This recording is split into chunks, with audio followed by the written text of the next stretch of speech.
Good morning, class. I am teacher Angelica Balba, so you can call me teacher Angelica. So today we have to discuss about the evaporation. So in evaporation is to how to get the salt from salt water. So first we have materials, a small cup or bowl, salt, water, spoon, and a plate or a shallow container, and a sunlight or a lamp.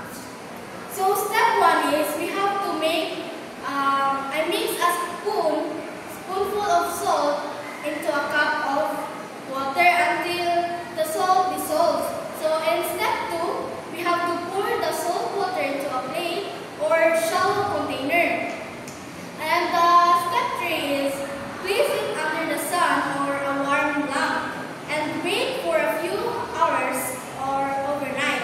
And step four is to observe that the water slowly disappears and wait or a white salt crystals are left behind. Installation of the evaporation of separating mixtures is the heat from the sun causes the water to evaporate, so turn into vapor and rise into the air. So the salt which cannot evaporate stays behind. So this shows how evaporation can separate the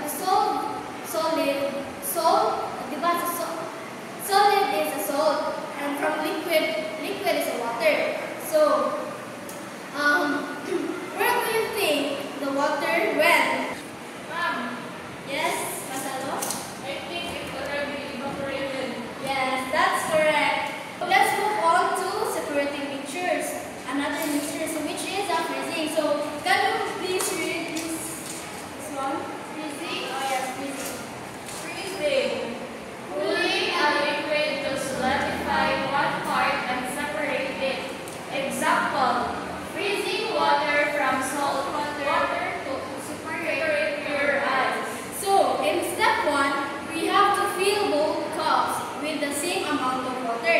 And step two is we have to add the salt to one cup and stir until it dissolves. And step three is we have to put both cups in the freezer for a few hours. And the last one is we have to check what has happened. So the plain water freezes faster, becomes ice. The salt water takes longer or might